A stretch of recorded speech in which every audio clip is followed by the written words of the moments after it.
后来乡亲啊，这个台北捷运随机攻击的事件，今仔日第6天。当初南市有宜家厂组织着嫌犯点起油弹，恐惊会引发着更较大的伤亡。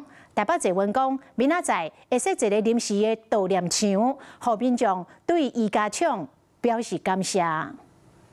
双手合十，默哀悼念台北捷运无差别的攻击案发生到即摆已经6天啊！依然有真侪民众提回来，也是留字条啊，表示感谢。然后这几天经过都看一下，如果不是他，因为我每天上下班这样子，这个路线就很多人。刚好下去捷运的时候没多久，然后就听到有人在尖叫，然后我朋友就说：“你如果再晚几分下班，可能就遇到了。”我那时候在外面读书，然后就看到这个新闻，就是玉豪就是一直在掉眼泪这样，谢谢他的付出这样子。声声句句充满感谢，若是无宜家厂组织张文第一波的行动，效果恐惊不堪设想。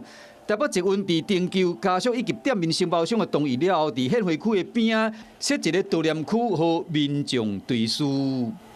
在渔家场纪念碑设置之前，北捷公司规划25号将在这2面空间增设暂时性的悼念墙，到时候会规划现场及线上的留言区，让民众表达想说的感谢。就举例，像台北车站里面有一个宪兵的那个纪念碑，那个4记忆啊，有记忆不会让人家忘记这个事件的发生。其实昨天还有看到人家放食物，就觉得很怕它会坏掉这样子，就觉得如果有一个地方让大家可以看，然后可以跟他就是像瞻仰一下，我觉得这样还不错。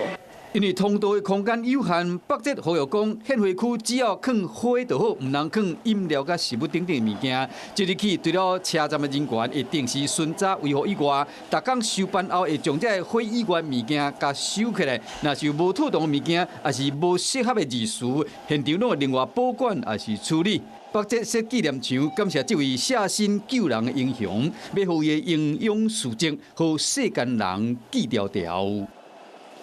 Hello， 我是庄慧琪。想要抢先掌握最及时的新闻资讯吗？赶快订阅、按赞、开启小铃铛，锁定华视新闻 YouTube 频道。